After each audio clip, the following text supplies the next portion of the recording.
un cours comme Nashim Batanar, les femmes dans le Tanar, en fait, on a la volonté de puiser de la force et de l'identité de nos mères et des femmes du Tanar. Nos mères, on appelle les Avot, c'est-à-dire nos pères, il y en a 3. C'est Avraham, Yitzhak et Yaakov. Au niveau des mères, on en a 4. Ken? Sarah, Rivka, Rachel, Léa. Évidemment, je pense que pendant tout le long de l'année, on étudiera plus que les Imaot, parce qu'il y a des femmes illustres dans le Tanar, qui en fait sont là pour nous donner la possibilité de savoir qu'est-ce que c'est d'être une femme dans le peuple d'Israël. En fait, il faut qu'on soit conscient qu'on a passé 2000 ans de galoute. On a été expulsés de notre terre après la destruction du Second Temple. On a passé une très longue période de galoute, c'est-à-dire en dehors d'Israël. Notre Baruch Hashem, notre Srout, notre mérite, c'est qu'on revient sur notre terre, mais ce retour à notre terre, il n'est pas seulement technique, géographique, il est beaucoup plus que ça. Il est revenir à nos racines. C'est comme, je disais tout à l'heure, c'est comme un arbre, c'est comme un plant. Quand un plant, pour qu'un arbre, on va prendre comme exemple un arbre, pour qu'un arbre grandisse comme il faut, et qu'il pousse, et qu'il soit grand, et qu'il donne des fruits, et qu'il fasse de l'ombre, un bon arbre, il a besoin de plusieurs choses. Il a besoin d'une bonne terre, d'un bon environnement, d'un bon air, de l'eau, Ken. Il a besoin de plusieurs choses. S'il a les conditions qui conviennent, il va grandir et il va, de façon tout à fait naturelle, exprimer, sortir de lui tout ce dont il a en lui. En fait, quand on prend cet exemple de l'arbre, c'est extraordinaire. Parce qu'en fait, l'homme est comparé à l'arbre. Il y a un passage qui dit, j'ai oublié, mais c'est un passage qui vient nous faire la comparaison entre l'homme et l'arbre. Ça va peut-être me revenir. Sinon, je vous dirai la semaine prochaine. Pourquoi? Parce que, en fait, quand on plante une semence, il y a tout est inscrit dans la semence qu'on a plantée. On ne fait rien pour faire apparaître ce qui est dans la semence. Si je plante une semence qui est une semence de un mandarinier, Ken, dans cette petite graine, il y a tout. Cette cellule va se proliférer, grandir, grandir, grandir, jusqu'à ce qu'il fasse apparaître un arbre de mandarine. D'accord? Maintenant, nous, quel est notre rôle? On ne change pas, hein? On ne fait rien pour influencer sur la semence, sur le grain de cet arbre. Ce qu'on doit faire, c'est seulement lui donner l'environnement qui lui convient. Si on lui donne toutes les conditions qui conviennent à cet arbre, à cette semence au début, et petit à petit elle va grandir et ça va devenir un arbre, et bien cet arbre il va grandir de façon extraordinaire. Nous, en tant qu'individus, et au niveau individuel et au niveau de peuple, on a exactement les mêmes besoins. Akadosh Baruch Hu a mis en nous une âme. Quelqu'un disait, j'ai découvert que j'ai une âme. Je crois que c'est Tsiona qui a dit que j'ai découvert que j'ai une âme. Mais cette âme, elle a besoin de conditions particulières pour apparaître, pour se dévoiler dans le monde, pour se dévoiler et au niveau individuel, comme plusieurs de vous ont dit, j'aspire à savoir qui je suis, à être en paix avec moi-même. C'est quoi être en paix avec soi-même? C'est avoir la possibilité d'exprimer mon âme qui est exceptionnel, qui est unique dans le monde. Il n'y a pas deux âmes qui sont pareilles. Maintenant, pour ça, j'ai besoin de conditions. Cette âme-là, c'est pas moi qui l'ai choisie. C'est même pas mes parents. Mes parents, ce qu'ils ont fait, c'est qu'ils ont donné la possibilité à cette âme d'apparaître dans le monde à travers un corps.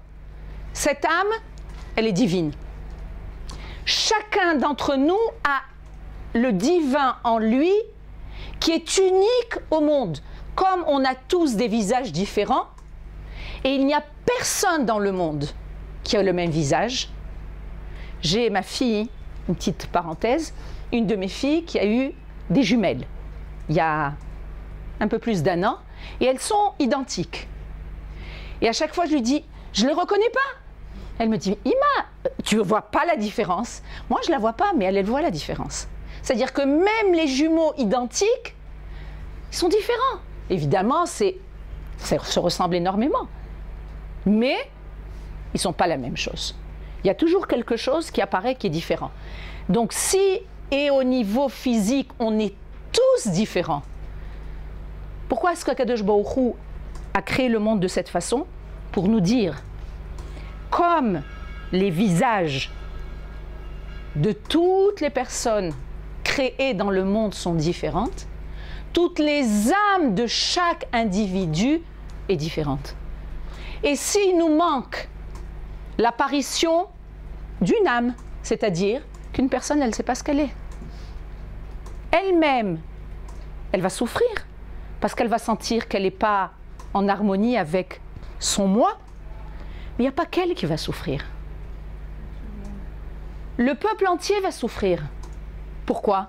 Parce qu'on a tous une âme qui doit apparaître. C'est quelque chose de purement divin.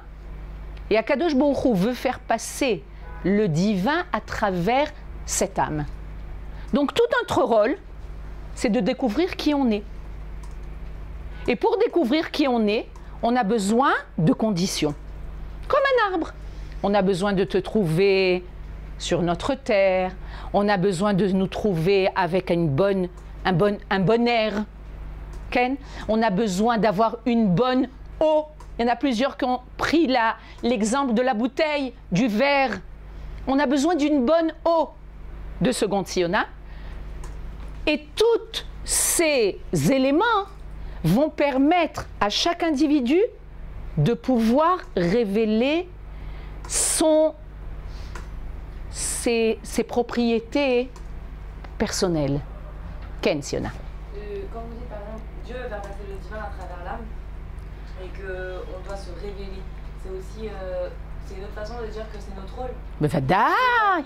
C'est exactement ça en fait. Ça veut dire à partir du moment où on se révèle, ça veut dire qu'on s'approche plus du but de notre rôle. Exactement. Imaginez-vous que, je vous donne un exemple, quelqu'un a créé un menuisier, d'accord?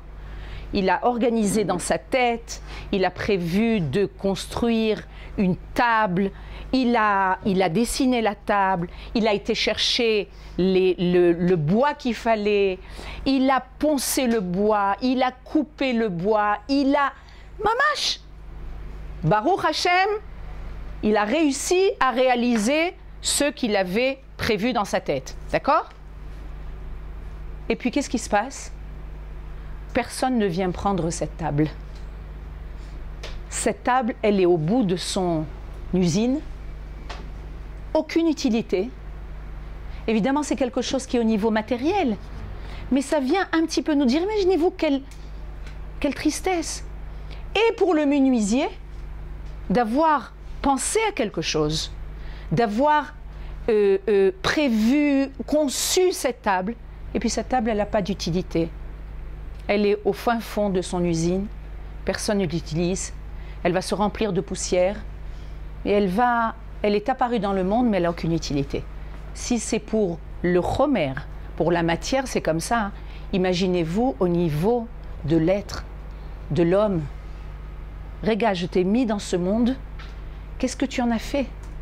Qu'est-ce que tu as fait de cette apparition, de cette âme divine que j'ai mis en toi? Ce divin qui doit se révéler à travers toi. Et personne ne peut révéler le divin, ton divin à toi. Il est exceptionnel, il est à toi. Ken Bérénice. Je ne sais pas comment révéler justement son divin. Il y a fait méode. Maintenant on se dit, bon c'est bien beau, tout ça c'est des paroles, mais comment on arrive à révéler ce divin? La Torah, en fait, nous donne la possibilité de révéler ce divin-là. Pourquoi? Parce que la Torah, c'est le message divin que Dieu a donné au peuple d'Israël. Ce message divin qui vient de l'Éternel, qui vient du Créateur, dès qu'on va étudier ce message divin, dès que cette Torah va être transmise, elle va faire un écho avec le divin qui est en nous. Tu comprends? C'est-à-dire que tant qu'il n'y a pas d'écho, l'âme ne trouve pas la possibilité de se relier à sa source. Tout ce qu'on peut donner à un individu au niveau du matériel, Ken, il y a des mondes. Il y a un monde matériel et il y a un monde spirituel. Le monde matériel donne au matériel qui est en nous ses besoins. On a besoin de s'habiller, on a besoin de manger, on a besoin de dormir. Tout ça, ça donne, ça vient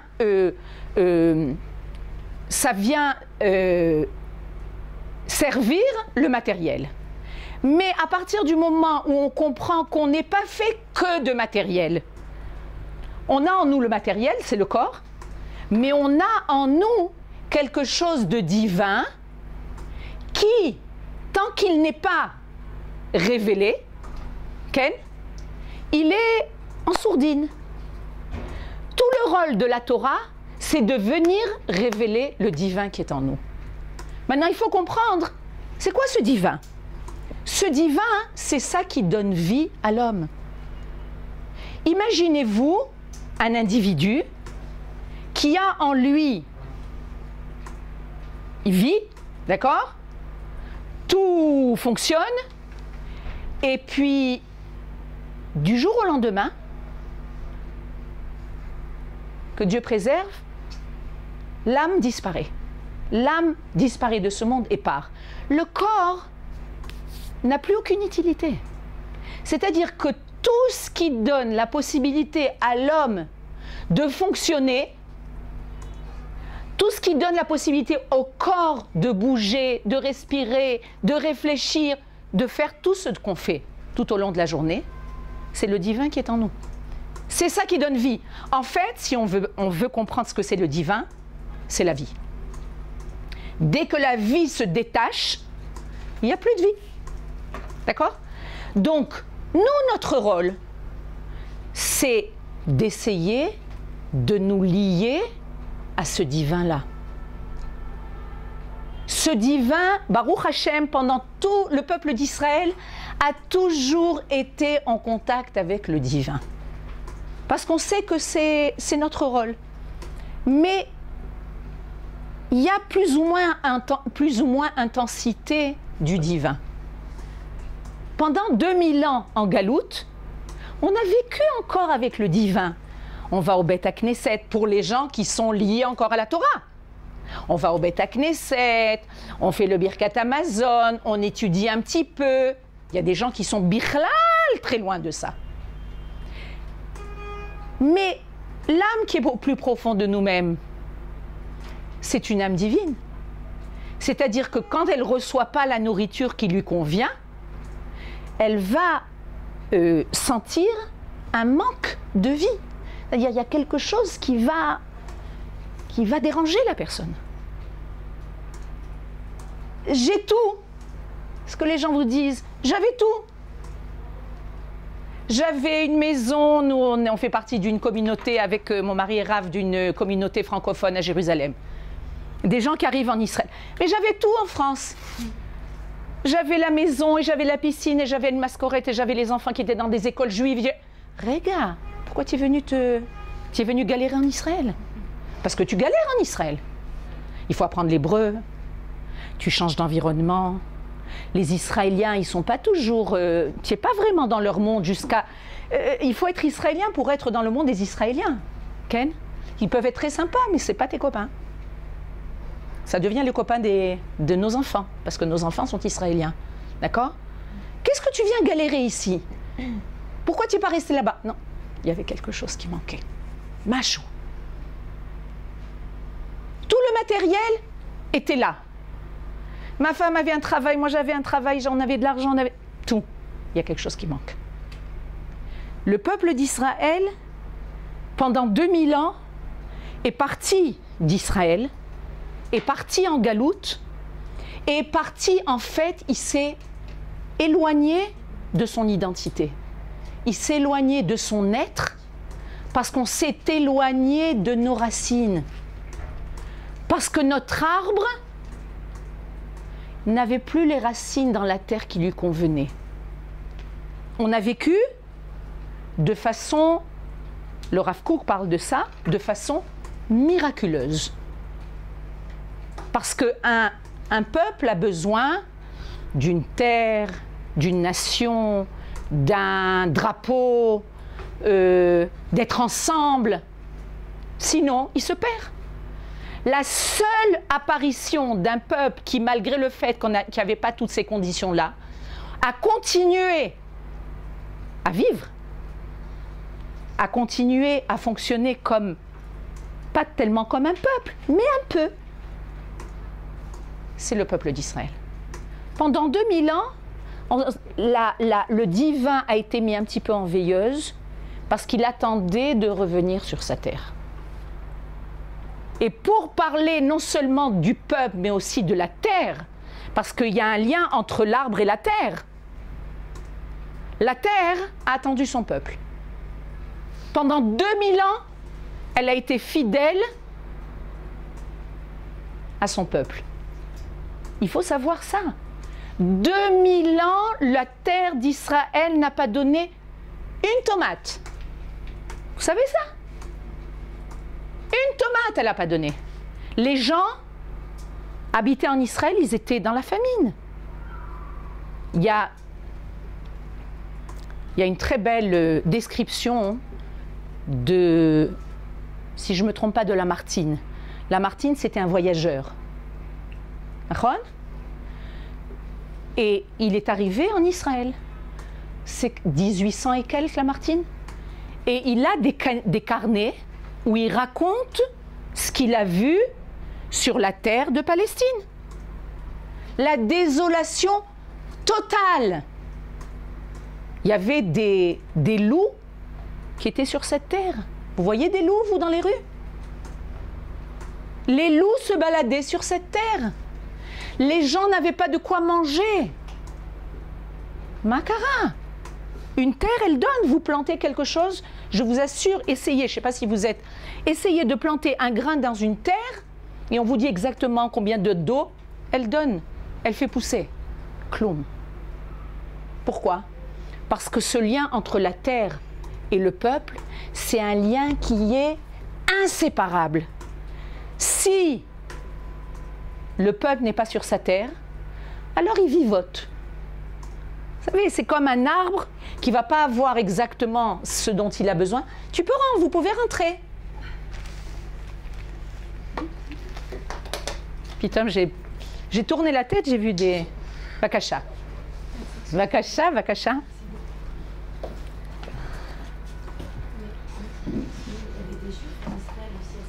Non, il y en a très peu. Très, très, très peu. On raconte par exemple, le jour, il y a un Beth Knesset dans la Rova. Ce Beth Knesset, il s'appelle le Beth Knesset de Eliyahu Hanavi. D'accord? Pourquoi? Le jour de Yom Kippour, je vous parle de ça aux environs, au milieu du 19e siècle. Le jour de Yom Kippour, d'accord? Il y avait 9 personnes.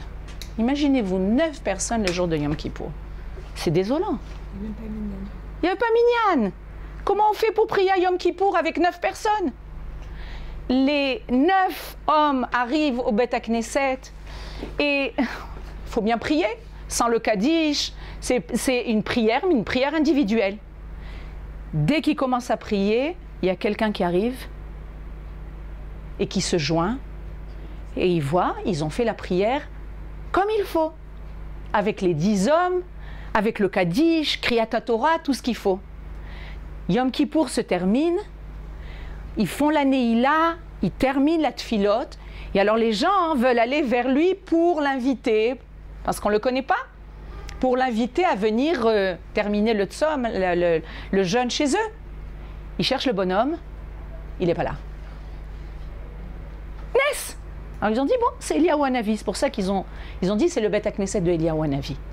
Pour vous dire, 9 personnes, c'est-à-dire c'est, il y avait, Bevadaï, on dit que à toutes les périodes, il y a toujours eu des Juifs en Eretz Israël.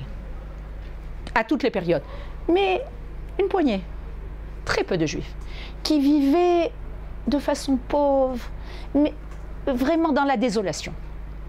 Baruch Hashem, le peuple d'Israël a commencé à se réveiller pour revenir sur sa terre. Et dès qu'il y a eu le réveil dans le peuple, il y a eu au même moment le réveil dans la terre.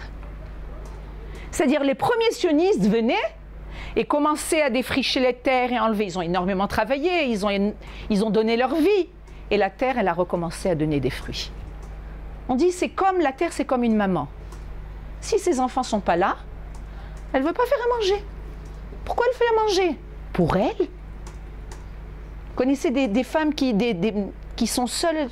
Je vais faire de manger, je vais me faire un bout de pain avec une petite omelette, ça suffit. Mais dès que les enfants annoncent qu'ils vont venir, waouh, on va à la Macolette, on va au super et on achète et on fait, et on cuisine et on organise, et on met une belle table. Exactement la même chose. Le peuple a décidé de revenir, en fait, de revenir dans sa terre, de retrouver ses sources. Maintenant, il faut savoir que ce processus, c'est un processus divin. Parce que pendant 2000 ans, il y a eu énormément de chachamim qui ont essayé de revenir en Israël. Parce qu'ils savaient qu'est-ce que c'est cette terre. Des grands chachamim. Ils ont fait des périples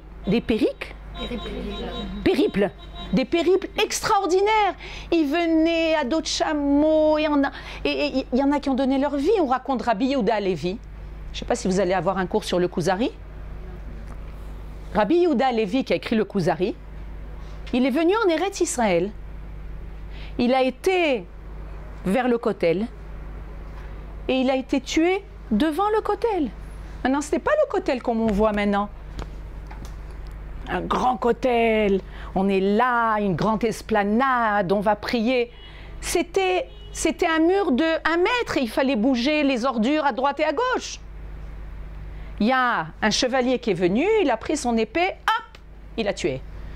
C'est-à-dire, et à toutes les périodes, le Baal Shem Tov a essayé de venir, le Rabbi Nachman de Braslav, il a essayé de venir, tous les Chachamim ont essayé de venir. Regarde, qui on est, nous, en comparaison de tous ces grands Chachamim? C'est incroyable. Le moment est arrivé. C'est comme si Kadosh Baruch Hu nous disait: je vous ai expulsé de ma terre. À la destruction du second temple, il y a eu la destruction du premier temple, mais on est revenu rapidement. Après 70 ans, on était là. Et après, on est revenu, on a reconstruit un Beth Amikdash. Mais malheureusement, il n'a pas duré très longtemps non plus. Et étant donné qu'on n'a pas su être un peuple, alors Kadosh Baruch Hu nous dit, vous savez quoi? Vous ne savez pas être un peuple? Un peuple, c'est d'être ensemble. Vous savez comment on dit un peuple? Am. Mazé am, c'est im. Im, c'est avec. Si tu ne sais pas être avec l'autre, tu ne peux pas être un peuple. Et la raison pour laquelle on a été chassé d'Israël, c'est pour la sinat rinam. C'est la haine gratuite. C'est quoi la haine gratuite? Tu sais pas vivre à côté de ton frère. Tu sais quoi? C'est comme, j'ai donné un cours hier, avant-hier, et il y a une maman qui me dit comme ça, elle me dit, Tali, j'ai 2 enfants, ils se disputent tout le temps.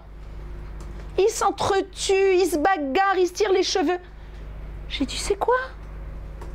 Mets-les dans les chambres. Tu les laisses pas ensemble. Vous savez pas jouer ensemble? Vous savez pas communiquer? Ben alors, vous allez vous séparer. Et c'est ce qu'il a fait. Il nous a propulsés dans le monde entier, aux 4 coins du monde. Pourquoi?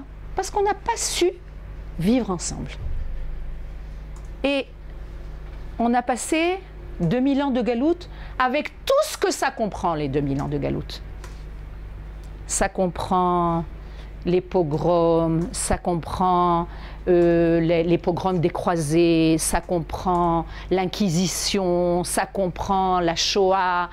À toutes les périodes, le peuple d'Israël a été persécuté. À toutes les périodes. On n'est pas ensemble, on est livrés à nous-mêmes. Et là, Akadosh Baruch Hu, c'est comme si qu'il nous disait, avec le retour à Sion, ça a commencé à peu près en 1900, la déclaration de l'indépendance c'était en 1948, mais le retour en Israël, ça a déjà commencé avec les premiers sionistes. C'est comme si Akadosh Baruch Hu nous disait, Zéon, vous avez nettoyé votre faute. Maintenant, revenez à la maison. Vakasha, vakasha. Je vous invite, Bémet, je vous invite, parce que c'est très important que vous exprimiez ce que vous pensez, parce que moi, j'ai besoin aussi de votre parole. Je regardais sur Internet un mouvement juif qui disait que la terre d'Israël devait être rendue au peuple par le Messie et qu'on ne devait pas la prendre nous-mêmes. Comment vous l'expliquez? Et il y a des tendances. Vous savez, le peuple d'Israël, il est très, très varié. Très varié. C'est sa force. C'est aussi le défi, Ken. Et il y a une tendance qui vient dire, tant que Akadosh Baruch Hu ne construit pas le Beth Amikdash en Israël, c'est pas le moment. Il y a même des gens qui, à mon avis, c'est une petite poignée, qui vont contre Israël, Chas v'Shalom. Il y a des gens comme ça, des Neturei Karta qui sont là et qui vont aider hein?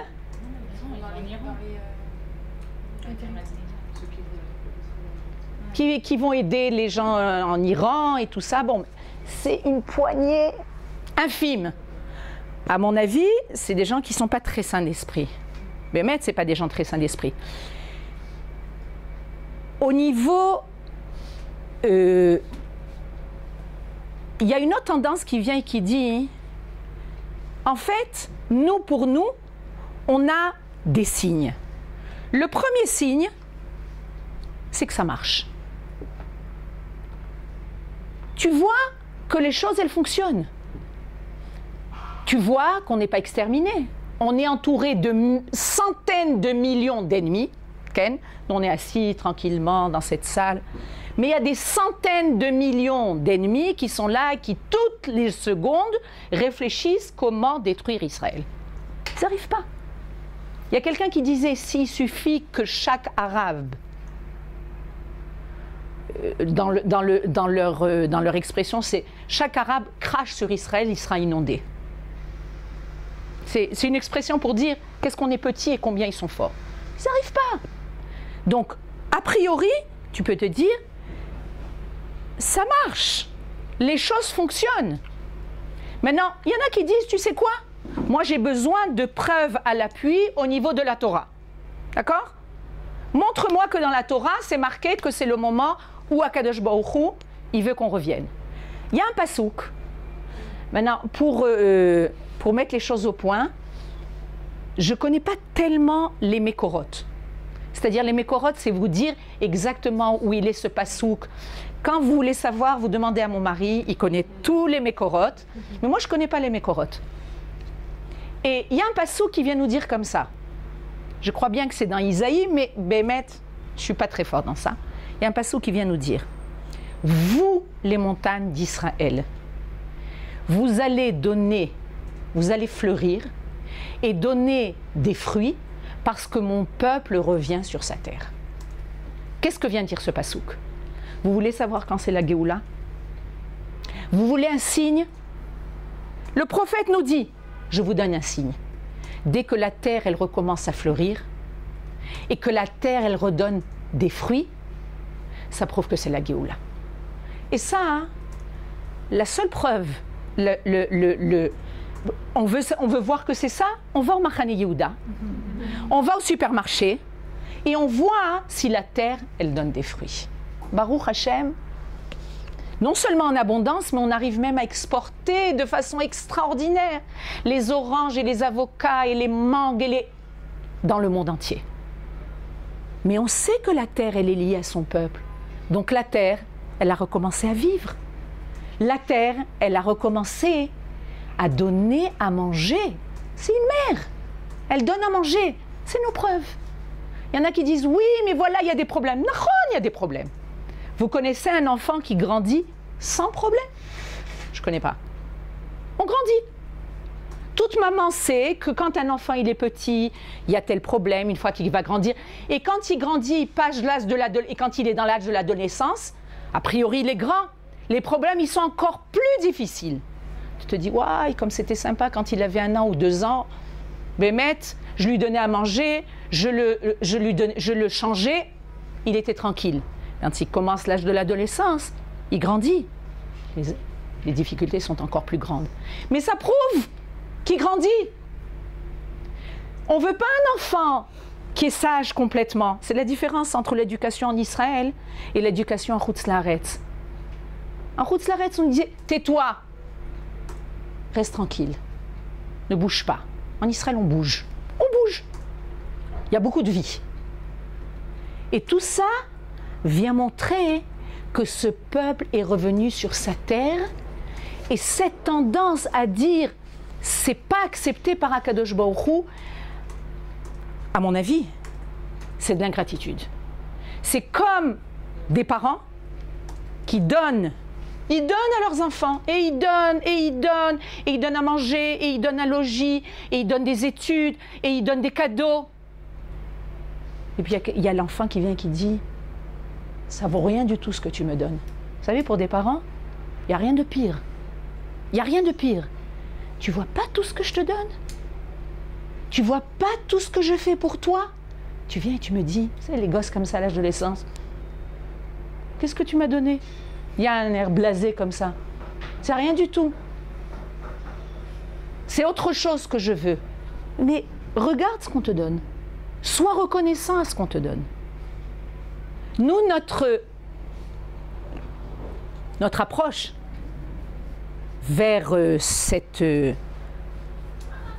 ta'alir, ce processus qui est devant nos yeux. Il est devant nos yeux. Baruch Hashem, vous êtes là. Baruch Hashem, et par quel... Quand un des exercices extraordinaires que de temps en temps on fait dans notre communauté, on raconte, on demande aux gens, souvent on fait ça Yom Ha'atzmaut, racontez-nous votre aliyah. Vous ne pouvez pas vous imaginer comment les histoires de aliyah sont invraisemblables. Invraisemblables. Te dis, eux-mêmes, les gens ils se disent, on ne comprend pas exactement pourquoi on est monté. Makara, qu'est-ce qui a fait comme si qu'on nous avait donné un coup dans le dos, on nous dit, yallah, bouge. Ça ne nous appartient pas. C'est pas nous. C'est un mouvement qui fait partie de notre âme, du peuple. Maintenant, il y a des gens, Baruch Hashem, comme vous, comme moi, comme tous les gens qui sont en Israël, ont entendu cette voix divine. C'est une voix divine qui, ça fait plus de 100 ans, qui se fait entendre dans tous les coins du monde. Et qui, cette voix, elle dit, Et là, mes enfants, revenez à la maison. Revenez à la maison. Je veux vous avoir chez moi à la maison. Vous êtes mes enfants. Il nous a chassés. Imaginez-vous des parents qui chassent leurs enfants. Il n'y a rien de plus terrible. Et là maintenant, Kadosh Baruch Hu nous dit, Yalla, zéo. On est réconciliés. On est réconciliés, maintenant je veux vous avoir chez moi. Les gens, ils viennent, ils disent, on est mieux en Chutz La'aretz. Mais ici, c'est le berceau du divin. La terre d'Israël, c'est le berceau du divin. Tant que les gens ne comprennent pas ça, hein, ils pensent qu'ils peuvent continuer à vivre en Chutz La'aretz et continuer à être de bons juifs. Ken, je ne me rappelle plus de ton nom. Hana. Oui, alors pourquoi quand je dis revenir à la maison, pourquoi il ne faut pas venir directement de Mashiach et tout, comme ça. Voilà, il y a des problèmes pour les gens qui veulent venir et ils ne peuvent pas. Parce qu'il y a des gens qui aimeraient venir mais ils ont des difficultés. Bon, c'est pas évident pour tout le monde de venir. Chaque question va nous amener à développer une idée. Akadosh Baruch Hu, il a créé un monde. Et ce monde, vous savez, on dit dans le Kiddush, Asher bara Elohim la'asot. C'est-à-dire que Dieu a créé un monde pour faire. Regarde, ça veut dire pour faire. Donne-moi un monde qui est déjà parfait. Non, il nous a donné un monde où on a comme rôle de travailler. Et je vais vous dire pourquoi. En fait, on devrait se dire, comme tu dis, Hana, que les choses elles soient claires, que j'ai pas de problème, que je fasse grandir mes enfants sans aucun problème, que je trouve un mari sans aucun problème, que j'ai pas de problème pour mettre au monde des enfants, que je trouve un travail sans problème. Non, c'est pas comme ça. Tout dans la vie demande un travail de l'homme. Maintenant, on pourrait se dire, regarde, Akadosh Baruch Hu, tu n'aurais pas pu nous donner une vie facile, qu'on vienne ici et que tout soit facile. Et nos sages nous disent comme ça. C'est très important, c'est une notion dans la vie. Et ils nous disent que lorsqu'un homme, une personne, reçoit sans arrêt des cadeaux, il ne se sent pas à l'aise. C'est-à-dire, imaginez-vous que vous êtes invité, d'accord, et que la personne qui vous invite, vous voulez aider. Vous voulez aller faire la vaisselle, mettre la table, aider à la balayer. Et la personne qui vous invite dit, non, ne bouge pas. C'est-à-dire, une fois, très bien. 2 fois. Au bout de la 3e fois, vous allez vous sentir complètement étrangère. Je me rappelle une fois, j'étais une jeune femme et ma belle-mère, elle est venue, elle m'a dit, viens, je t'aide. Elle était venue. J'ai dit, non, c'est pas le peine. Elle m'a dit, tu veux pas que je fasse partie de ce qui se passe? Hein? Qu'est-ce que ça veut dire? Ça veut dire que Akadosh Baruch Hu nous dit, je veux votre participation. Je veux que vous vous efforciez, que vous fassiez un travail. Parce que quand on a les choses en cadeau, on ne les apprécie pas tellement. On a moins de mérite. Vous savez, vous recevez, voilà la différence entre un enfant qui reçoit. Il reçoit. Vous savez, il y a des gosses qui reçoivent. Il reçoit. Il n'a aucune attache pour la chose qu'il va recevoir. Je me rappelle un de mes enfants, il était petit et il voulait une corkinette, une trottinette. Et on lui avait dit, aucun problème. Il voulait. Vous savez, les gosses qui veulent énormément ils voulaient énormément une trottinette. Et tu sais quoi? Aucun problème. Si tu reçois 20 nékudot, 20 points, que tu te conduis bien, on avait prévu quoi, ou un examen, ou je sais pas quoi. Tu termines les 20 points et on va ensemble acheter la trottinette. C'est un autre niveau. La trottinette, il va être attaché à cette trottinette de façon extraordinaire par rapport au gosse qui reçoit une trottinette. Akadosh Baruch Hu, il aime ses créatures. Il veut que ces créatures se sentent à l'aise dans ce monde, qu'elles font partie de ce monde, qu'elles ne sont pas invitées. On n'est pas des invités. Alors il nous a donné du travail. Le travail, par exemple, un des exemples. Un bébé est né, on lui fait la Brit Mila. Tu ne peux pas créer un bébé avec la Brit Mila. Makara. Tu peux tout faire. Tu as besoin que nous, on fasse la Brit Mila, qu'à 8 jours, le gosse, il va hurler de douleur. Makara. Non, c'est exactement ça. Asher bara Elohim lasot. Tu es dans ce monde et ça fait partie essentiellement du peuple juif.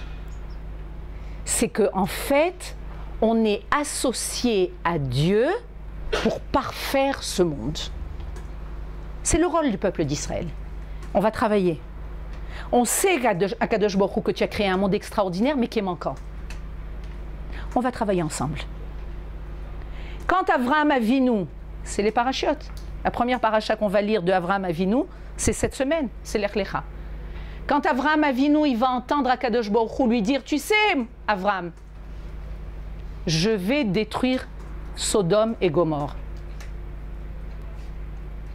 Qu'est-ce qu'il a besoin d'aller annoncer à Avraham qui va détruire Sodome et Gomorrhe? Va détruire Sodome et Gomorrhe. Non.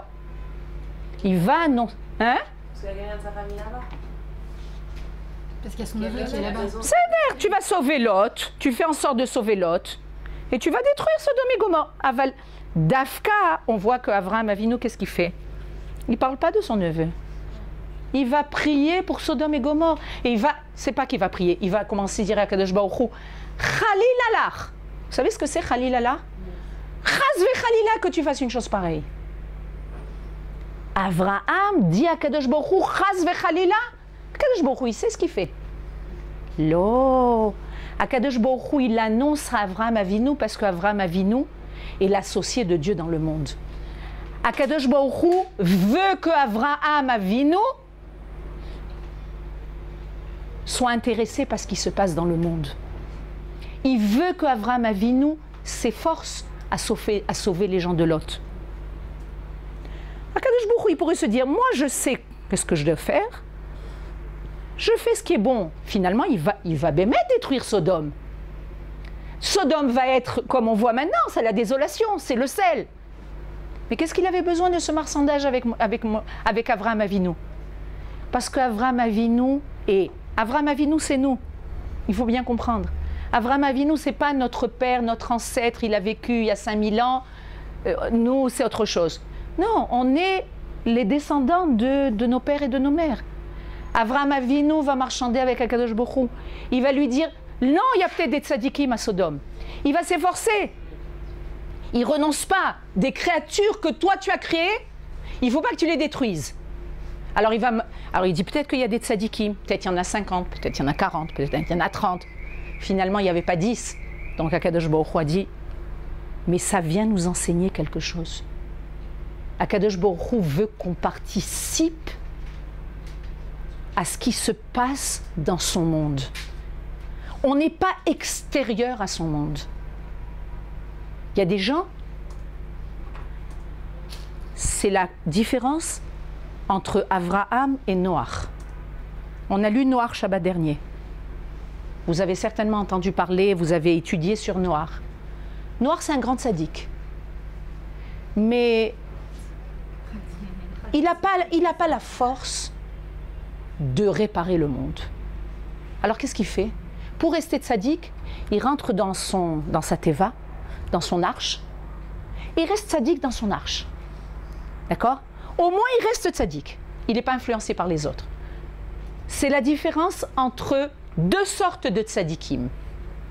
Il y a une possibilité d'être... Il y a un tzaddik, on dit quelle est la différence entre deux sortes de tzaddikim. Il y a le tzaddik qui a froid et on va lui amener un manteau de fourrure pour qu'il se réchauffe. Et il y a le tzaddik qui a froid et on va lui amener un tanour, un chauffage. Quelle est la différence? le manteau de fourrure va chauffer le tzaddik, mais il va chauffer que le tzaddik. Le chauffage, il va chauffer le tzaddik, mais il va chauffer aussi autour. C'est ça la différence. Le manteau de fourrure, c'est noir. Il est chaud. Il est Bémet Tzaddik. Il est marqué Tzaddik Tami Maya Bedorotav. Mais le peuple qui va sortir de Avram, il ne va pas sortir de noir.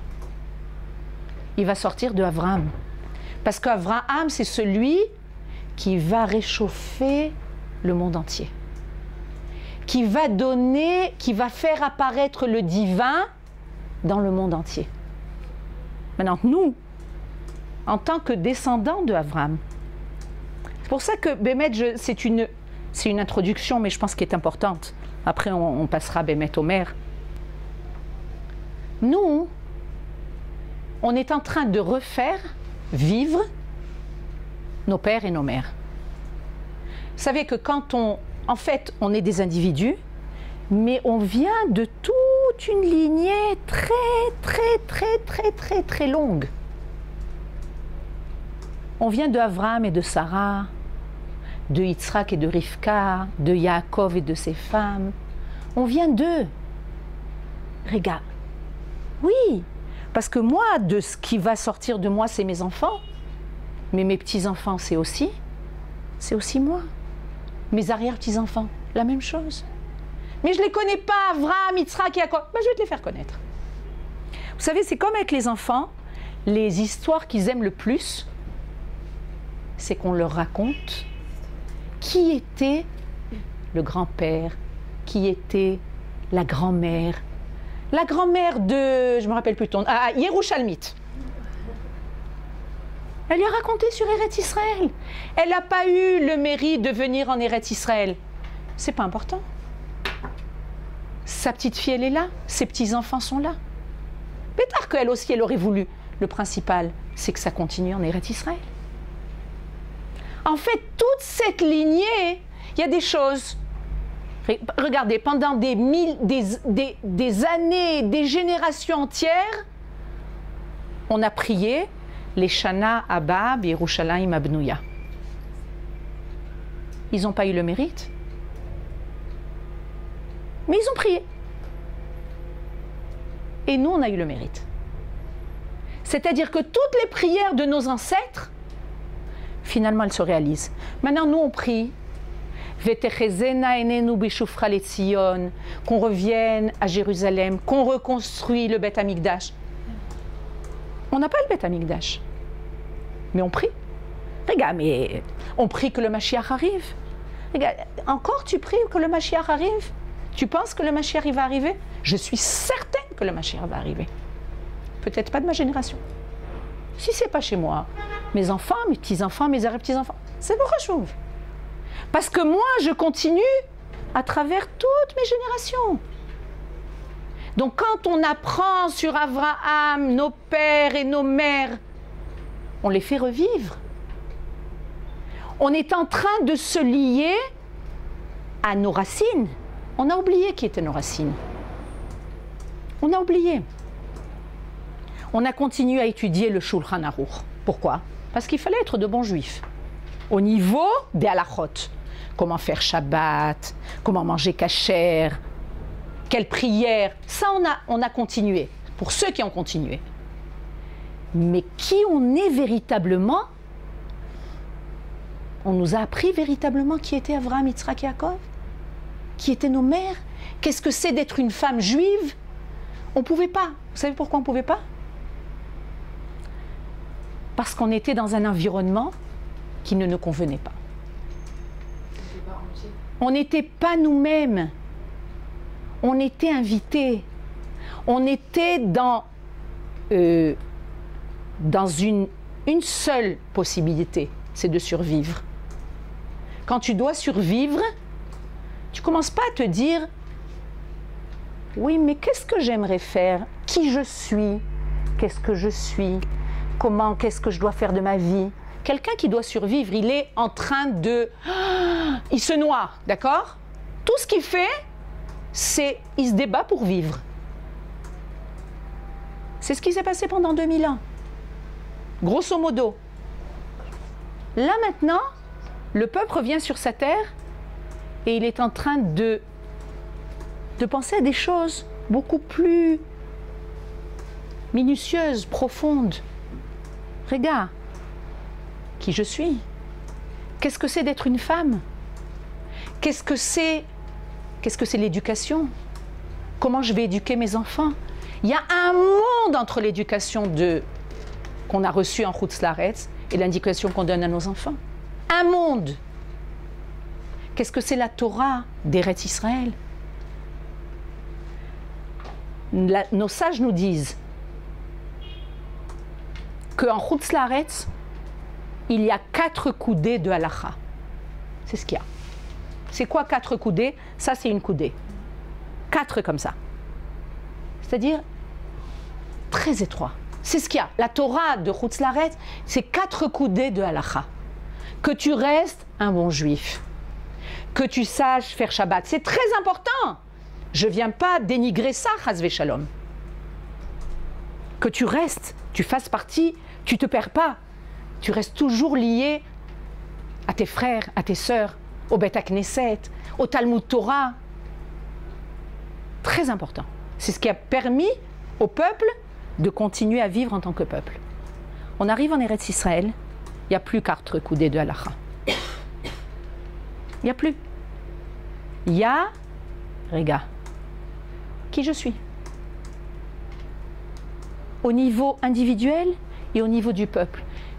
C'est pour ça qu'en Israël, c'est sans arrêt en effervescence. Parce que chaque individu, il se dit qui je suis. Imaginez-vous. C'est pas évident. Mais la Torah est en train de redonner des notions, des réponses qui conviennent et à l'individu et au peuple. C'est la Torah qu'on se propose de vous transmettre au Machon Ora. Et c'est pas pour rien que le Machon Ora, il s'appelle Machon Ora. Là, je suis en train de faire la publicité du Machon Ora, mais j'ai pas besoin de faire la publicité du Machon Ora. C'est qu'il y a quelque chose qui s'éclaire. Vous savez la différence quand on est dans l'obscurité et quand on est dans la lumière? C'est très simple. Quelqu'un qui est dans l'obscurité, il marche et il se cogne. Hop, il se cogne par-ci. Il ne voit pas. Il ne voit pas. Tout est sombre. Quand on est la nuit, il y a une panne ou dans une panne d'électricité, on ne voit pas, on se cogne. Ça fait mal quand on se cogne. La Torah, on dit que la Torah, elle est appelée Ora. Zéor. La Torah vient faire apparaître une lumière où tu as... Tout va être facile? Là, personne n'a dit que tout va être facile. Personne n'a dit. Il y a des gens qui te disent oui, si tu fais la Torah, tu respectes les mitzvot, tout va être facile. C'est l'anachon. On a les clés pour y arriver. C'est clair. C'est-à-dire que même quand j'ai mal, c'est clair. Je ne suis pas dans l'obscurité. Akadosh Baruch Hu, il éclaire mes pas. Maintenant, des fois, il y a des embûches. Mais au moins, je suis éclairée. C'est-à-dire, il y a un sens. Il y a une direction. Il y a un but. Il y a un objectif. Les choses, elles sont claires. Et les embûches, c'est aussi les épreuves. Donc, c'est ce qui nous fait avancer. Nachon. Avraham Avinu a passé par 10 épreuves. Mais Avraham Avinu est devenu Avraham Avinu grâce aux 10 épreuves. Maintenant, on espère ne pas avoir d'épreuves, mais la vie, elle n'est pas faite. Nos sages nous disent, il n'y a que les fous qui pensent que la vie est plate, qu'il n'y a pas de tournant, il n'y a pas de montagne. Ils voient tout plat comme ça. La vie, elle n'est pas plate. Mais la Torah va te donner la possibilité de voir les choses de façon plus claire. Et l'enseignement, et être accompagné de gens qui ont une Torah qui est claire et qui te donne la possibilité de voir les choses de façon plus claire, d'être accompagné. C'est le but de notre étude.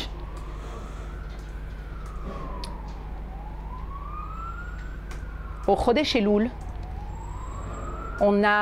qui était là au Chodesh Elul? Il y avait Lorraine, Tiona, combien vous étiez? 5.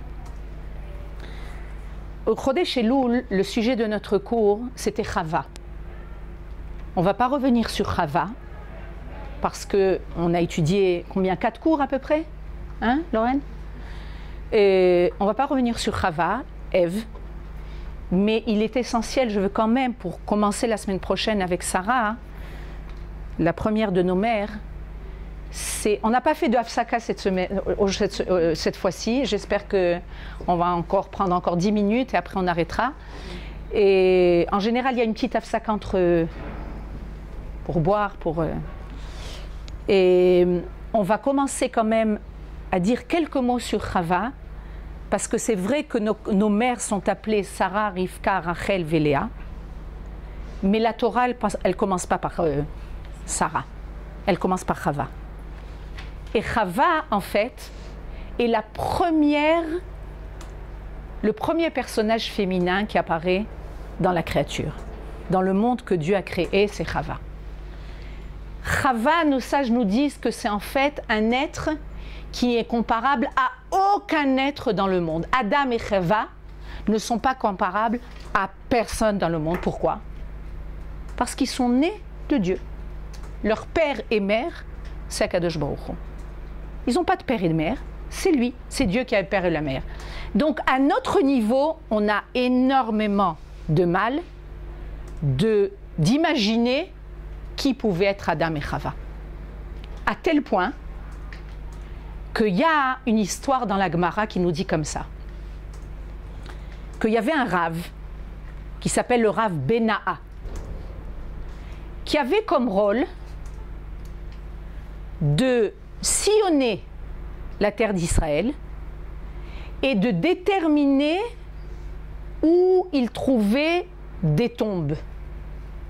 Vous savez pourquoi? Vous pouvez vous imaginer pourquoi? Pour les Kohanim. Parce que les Kohanim n'ont pas le droit d'être à côté d'une tombe, d'un cimetière. C'est assourd. Donc, c'était son rôle. Vous savez, il y a des gens comme ça qui sentent, c'est mon rôle dans le monde. Ce Rav Bena'a, qui avait on appelle ça en hébreu une Messirut Nefesh. Messirut Nefesh, c'est vraiment un don de soi, c'était ce qu'il voulait faire dans le monde. Il sentait que c'était son rôle. Quand quelqu'un il a une Messirut Nefesh, Akadosh Baruch Hu, il lui donne des cadeaux. Dans ce domaine, il lui donne un cadeau. Parce que tu es prêt, tu te donnes complètement à cet objectif, ben je vais te révéler quelque chose. Et bien lui, on lui a révélé quelque chose, à ce Rav Bena'a. Qu'est-ce qu'on lui a révélé? Il est arrivé près de la tombe de Adam Arishon. D'accord? Nous maintenant, on sait que c'est à la Me'arat HaMarpela. C'est bien désigné, hein, à Hebron. Mais on lui a révélé où était la tombe de Adam et Chava, et il a eu le srout, le mérite, de voir le talon de Adam Arishon. Comme ça on raconte dans la Gemara. Et qu'est-ce qu'il a vu? Il a vu une lumière qui était tellement forte que ça l'a complètement aveuglé, c'est-à-dire ça l'a ébloui, et c'était une lumière qui était encore plus forte que le soleil. Qu'est-ce que ça vient nous dire, ça? Ça vient nous dire qu'en fait, la dimension de Adam et Chava était tellement grande qu'à notre niveau, on a du mal à capter qui était Adam et Chava. Imagine, le talon, c'est l'endroit le plus bas de la personne. C'est pas qu'il a vu la tête qui éblouissait et qui illuminait, c'est le talon. Donc c'est pour nous dire, c'était des êtres exceptionnels. Ces êtres exceptionnels qui sont faits, qui ont été créés par Akadosh Baruch Hu, ils ont eu un rôle. Le rôle qu'ils ont eu, c'est en fait ils ont été créés et Akadosh Baruch Hu, dès le moment où ils ont été créés, il leur a donné un commandement. Je vous donne grosso modo pour comprendre, ne pas rentrer dans les détails. Le commandement, c'est que tu peux tu es dans le Gan Eden, tu peux utiliser tout ce qu'il y a dans le Gan Eden. Profite de tout ce que j'ai créé, d'un seul arbre. Ne mange pas. Un seul arbre. Le Etz Adat Tov Vera. L'arbre de la connaissance. Cet arbre-là, vous savez, en général, c'est comme ça. Quand on vient raconter tout ça, on vient nous dire l'homme, l'humain, de façon générale, tu peux lui donner plein de choses autour de lui. Mais il suffit qu'une chose soit interdite pour que ce soit d'Avka cette chose-là qui l'attire. D'accord? C'est ça. On vient nous dire, d'Avka là, Adam et Chava, ils ont fauté. Adam et Chava n'ont pas été voir toutes les possibilités, toutes les permissions, tout ce que Dieu a créé dans le monde. Ils ont été attirés d'Afka par la chose qui était interdite. Et il y a eu la punition. Maintenant, nos sages nous disent, Chava, c'était la première femme. Chava a été attirée par le serpent. Chava, il y a des femmes qui viennent et qui disent oui, mais à cause de Chava, on est tous en train de souffrir. À cause de Chava. Non, Chava, c'est nous. C'est nous. Chava, c'est la femme par excellence. Tout notre rôle maintenant, c'est de redevenir Chava avant la faute. C'est ça. Chava, tu as fauté. Non seulement tu as fauté parce que tu as été influencé par une influence extérieure qui s'appelle le serpent, il faut qu'on comprenne qu'est-ce que c'est le serpent, mais non seulement tu as fauté, en plus, tu as fait fauter ton mari. Maintenant, une chose qui, je crois que je vous ai dit aux filles qui étaient là, ce qui m'a toujours interpellée, c'est que le commandement de ne pas manger de l'arbre de la connaissance, il a été donné à Adam Arishon. Il a entendu Akadosh Baruch Hu lui dire ne mange pas de l'arbre de la connaissance. Et quand il a entendu sa femme lui dire tu sais quoi, viens on mange de l'arbre de la connaissance, il a écouté sa femme. C'est-à-dire, Akrega, tu t'imagines, tu as entendu la voix de Dieu, et une fois que tu entends la voix de ta femme, tu vas aller vers la voix de ta femme. C'est comme ça. Ce n'est pas des histoires qui sont passées il y a 5774 ans. C'est ça la femme.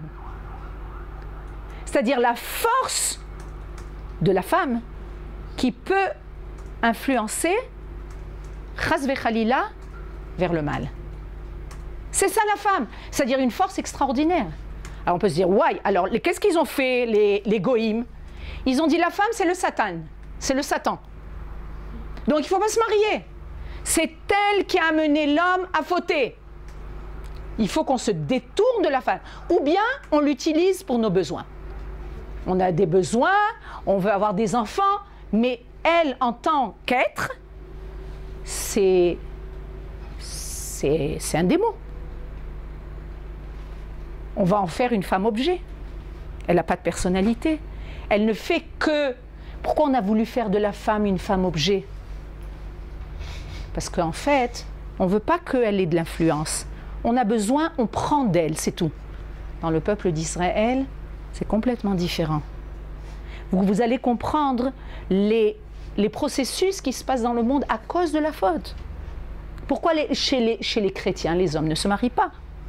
Les gens élevés de la chrétienté, ils sont dans des églises, ils sont dans des monastères, ils ne se marient pas. Parce que la femme, il ne faut pas s'en approcher. Okay? Ça vient nous dire, cette femme-là, qui s'appelle Chava, et qui a été influencée, et elle a été influencée parce qu'elle a un pouvoir d'être influencée. Parce qu'on peut l'influencer. Parce qu'elle a en elle des forces. Le serpent, il n'a pas été parlé à Adam Arishon, il a été parlé à Chava. Pourquoi il a été parlé à Chava? Parce que Chava, on peut l'influencer. Une femme, elle est plus influençable. Une femme, on peut l'attirer. Tout notre rôle. Et il y a eu la chute. Du fait qu'on n'a pas écouté la voix divine et qu'on s'est éloigné du divin. Ça s'appelle chet. Vous savez ce que c'est chet? C'est une faute. Une faute, ça s'appelle chet. Chet, c'est quand on a une cible et qu'on veut tirer une flèche dans la cible. Si on n'atteint pas la cible, anachnu marti'im, c'est-à-dire qu'on a raté. La faute, c'est qu'on a dévié de la cible. Nous, notre but, c'est d'aller vers Akadosh Baruch Hu. C'est d'être en accord avec lui. C'est d'être en relation avec lui. Et quand on fait un chet, quand on fait une faute, c'est qu'on n'est plus en relation. Au lieu d'être là, on va en travers. Tout le rôle, à partir de Avraham Avinu, à partir de Avraham et Sarah, c'est de revenir à cibler notre tir, d'être en accord, en relation avec notre Créateur. En fait, ce qui s'est passé, c'est qu'il y a eu un éloignement. Dès qu'il y a eu le chet, on s'éloigne, on n'est plus en accord. L'éloignement qui a engendré, pendant 2000 ans, nos sages nous disent qu'il y a eu 2000 ans de tohu. Vous savez ce que c'est tohu? Tohu, c'est le tohu bohu. Il y a eu 2000 ans de tohu, c'est-à-dire de désordre, bédiouk. Désordre, c'est-à-dire qu'il n'y a pas d'harmonie. Ces 2000 ans-là ont été couronnés en 1948 de la création par la naissance de Avraham Avinu. C'est intéressant qu'il est né en 1948 de la création. C'est intéressant. Avraham Avinu vient après énormément de désordre. Il y a eu la faute de Adam et Chava. Il y a eu Caïn qui tue Evel. Il y a eu après le Maboul. Okay? Le monde entier a été décimé par les eaux. Le monde entier. Akadosh Baruch Hu dit, ce monde, je n'en veux plus. Je ne veux pas de ce monde. Il n'y a que il y a que des Réchaïm. Il n'y a que des gens qui tuent. Il n'y a que des gens qui volent. Je ne veux pas de ce monde. On fait la Tevat Noir. Après la Tevat Noir, il y a la tour de Babel. La tour de Babel, c'est à nouveau, c'est comme si que l'humanité voulait se lier pour combattre le Créateur. C'est-à-dire pendant 2000 ans, il y a énormément de difficultés. Et arrive Avraham Avinu. Et à partir de Avraham Avinu, il y a le commencement de quelque chose de nouveau. Avraham Avinu vient être le père d'un peuple. Avamon Goïm, c'est le père d'un peuple qui a comme rôle de faire apparaître le divin dans le monde. C'est notre rôle. C'est notre rôle. C'est marqué dans nos gènes en tant que peuple d'Israël. C'est de vivre avec Akadosh Baruch Hu, de le révéler dans le monde. Pendant 2000 ans, les gens ont voulu vivre sans lui. Pourquoi on veut vivre sans lui? Parce que c'est plus facile. Ça nous demande des efforts d'être bon, d'être droit. Ken? Quand on a toujours en présence d'esprit de se dire « ouais, il faut que je fasse attention de ne pas dire du mal de l'autre, que je fasse attention de ne pas écrire avec un stylo qui ne m'appartient pas. » Ça demande des efforts. Avraham Avinu vient et commence quelque chose de nouveau. C'est un peuple, il va mettre naissance à un peuple qui a comme rôle d'être, c'est comme ça que c'est marqué, Or la Goïm. C'est quoi Or la Goïm? La lumière des nations. C'est prétentieux? On a l'impression que c'est prétentieux? Nous sommes la lumière des nations? Oui, nous sommes la lumière des nations. Mais pour être la lumière des nations, ça demande de notre part énormément de responsabilités. Parce que tu dois donner l'exemple. Parce que tu dois vivre quelque chose de saint, de juste, de droit. Et tout ça, c'est en fait notre défi. le défi qui a été donné au peuple d'Israël. On continuera, si Dieu veut, la semaine prochaine avec Sarah. Ken, ton prénom, comme ça, petit à petit, je vais apprendre. Alia. Alia Yerushalmite. Concernant Chava, maintenant ce que je veux dire, j'ai aucune source, c'est juste des... On dit, qu'en est-il de Lilith? Que Lilith, en ce qui concerne Lilith. Donc on dit qu'à l'origine, ce serait vraiment elle, la première femme avant Chava. je ne sais pas te répondre. Je ne sais pas te répondre. Et je pense que la Torah, ce dont elle parle, c'est de Chava. Elle ne parle pas de Lilith. Qu'est-ce qui s'est passé avant ce monde? Elle est moussag. Je pense que c'est important aussi de voir sur de quel éclairage la Torah veut nous éclairer. Elle nous dira que mais on nous dit mais on ne nous parle pas de ça. Donc c'est déjà, je dis toujours, déjà de vivre dans ce monde qu'on nous a révélé, c'est déjà pas très facile. Si on va se préoccuper de ce qui s'est passé avant le monde, mon Gilgoul, qui j'étais avant, j'étais un chat, j'étais une pierre, déjà comme ça, tu comprends? Je pense que c'est la réponse.